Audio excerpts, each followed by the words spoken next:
So if you guys remember, during the Doctor Who 60th anniversary event, I basically talked about how I had this fun video where I talked about what alien races could survive in Warhammer 40k. Well, I kind of thought about it and thought this would be kind of a fun sequel.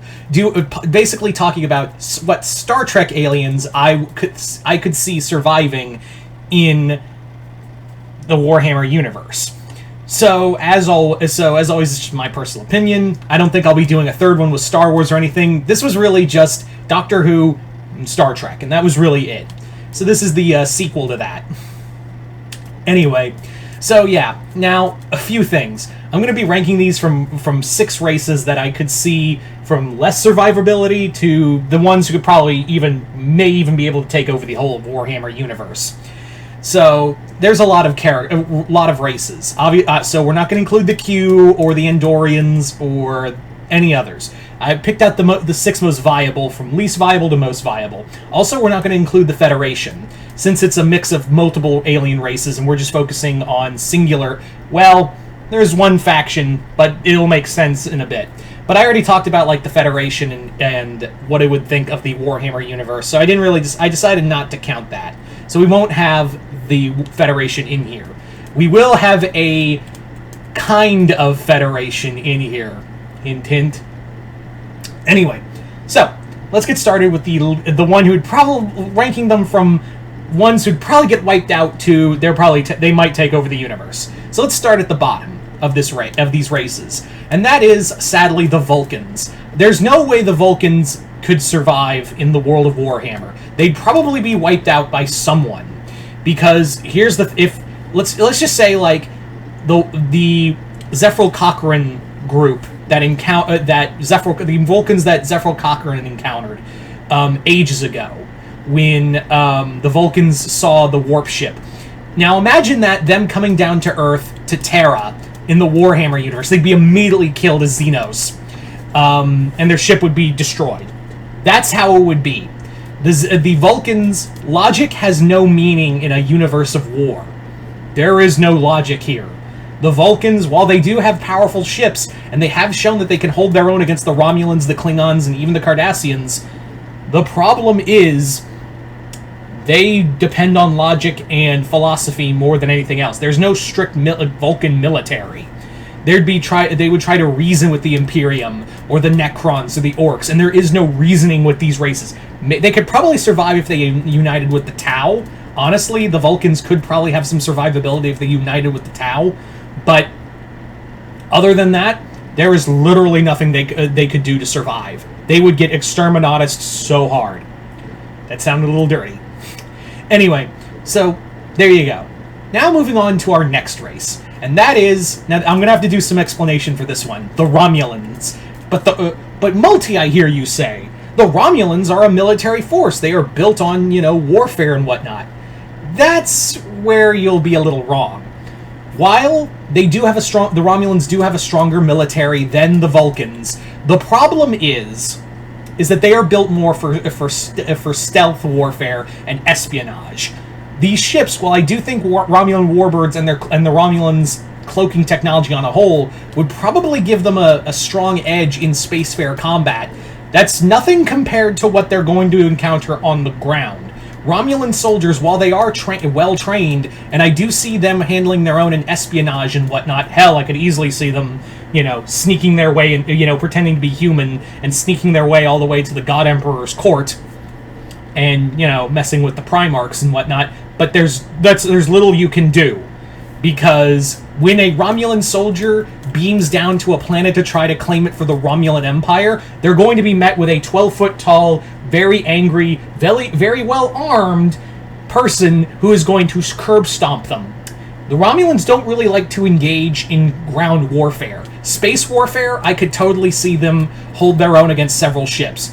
The problem is the moment they get down to the planet. Therein lies our problem.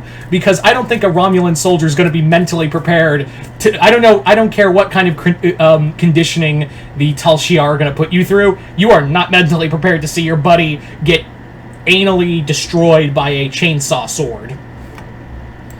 Sorry about that. But like I said, the Romulans, while they are a strong military, they aren't exactly built for what Warhammer has in store for them. The world, the universe of Warhammer is capable of. Yeah. But I digress. Do I think they have a chance? Yes. Not much of a chance, though. Anyway, let's move on to our next one. Now, honestly, the next few I could see definitely holding their own. Well, the next three, I should say. This one might have a chance. And those are the Cardassians. The Cardassians are very much a warlike race. Their ships are heavy cruisers. Their ships are also capable of holding their own against... A single Cardassian ship has been said to hold their own against multiple Federation ships. And while there is a major size differential between Federation and Warhammer ships, especially when it comes to the Imperium and some other places, but yeah, Cardassians are definitely built for also ground warfare. They're more than capable of holding their own on multiple fronts. The problem is that the problem I have seeing with the Cardassians is that they don't really have great supply chains. That's always been one of their major problems, is that's always been war first, supply chain second. Why do you think they're so obsessed with conquering and getting minerals? If and also the Cardassians aren't exactly mentally prepared to see a guy in like full, almost like World War I German paraphernalia running at them, screaming their head off. I don't think Cardassians are mentally prepared for that kind of moment, even though they are probably better well-trained and better battle-hardened as warriors. So I do see them holding their own. The problem is they just really suck at keeping shit together. That's their one big flaw, is that the Cardassians just have a problem with, hey, where'd that thing go? What thing? The thing I put right here. Oh, that thing. Oh, that thing's gone. Fuck. So, yeah. Now, from here on out, these next few races could definitely hold their own in the Warhammer universe, and probably enjoy it. Starting off, the Klingons. The Klingons would definitely be the ones who would probably love this the most. A universe where there's nothing but war and fighting, that's them right there. They'd just be screaming, Kapla! Just holding the bat'leth over their head like, Kapla! Or, Tushtovo Kor! And just jumping into a group of orcs. God, they would love to go to war with the orcs so much. If there was any race that would probably enjoy them, and I think the orcs would love them too. I think the orcs would be like, oh, it's gonna be a good crumpin' tonight, boys. Oh, them ridgeheads. I like them. Oh yeah, I like them too. They like a good crumpin'. That's their word for fighting.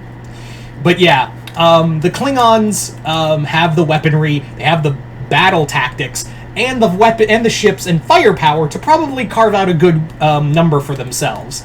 These guys would definitely, the Klingon Empire, have no qualms about just being in a world of endless warfare. It wouldn't be like with the Cardassians, the Romulans, which I forgot to mention this point, where I think the Cardassians and the Romulans would try to, like, weasel their way into alliances to eventually backstab someone else.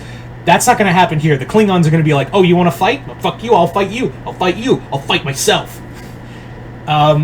It's just, they would, this is like, if you put all of Kronos in the Warhammer universe, every Klingon would go like, did we go to Stovo Kor? Fuck yeah. So yeah. So that's how I see it anyway. Next, so let's move on to our next alien race here. And that race, this one is going to be pretty interesting to talk about. And that race is none other than the Dominion. Now, like I said, I wasn't going to include the Federation because I've already talked about them, but the Dominion obviously isn't really it's a culmination of multiple races. You have the Changelings, you have the leaders of those races, you have the Jem'Hadar. You have a lot of, like, and also the Cardassians are part of that Dominion as well. So you could, in theory, count the Cardassians as well in here. So, why the Dominion would probably work out probably almost as good as our number one here, which you might have figured out. The Dominion are a united... They're very much like an evil version of the Tau, where there are all these multiple races who are united and forging for conquest. It's like the anti-Federation as it's been pitched, where you have all these multiple races, plus you have ground forces, you have armament, you have weaponry, you have tactics, and not just tactics tactics from multiple races. Not to mention they have the espionage of the changelings on their side. So they could just infiltrate other races and just cause chaos in every other faction in Warhammer. There's no doubt in my mind that the Dominion would probably be a formidable army in the world of Warhammer. They would probably just be like starting shit on the inside with all the other races and just kind of crippling them from the inside, while at the same time they're marching their ass across the galaxy. You know, having the Jem'Hadar fight like Ultramarines and others. Could a Jem'Hadar kill an Ultramarine? I don't. That's not the point of this. I'm just saying they'd be throwing Jem'Hadar warriors at, you know, the Primarchs and their armies, as well as, you know, the Orcs.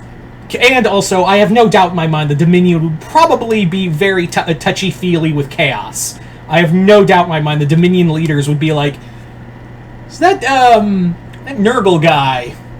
It's kind of cool. What can we do to get his attention?" Yeah, I could totally see the Dominion schmoozing it up with the chaos of beings. Anyway, so there you go. But now we come to the one race that I honestly think not only would hold their own in the Warhammer universe, but probably annihilate it. Or should I say, assimilate it? Yeah, the Borg. The Borg would be the single most detrimental thing. If you threw them motherfuckers in the Warhammer universe, it's all metal. It's all gone. It's all gone. The Borg are not only capable of assimilating to other races quickly, they are also capable of rebuilding their forces very fast. And not only that, they're very much capable of, you know, adapting to other races' weaponry.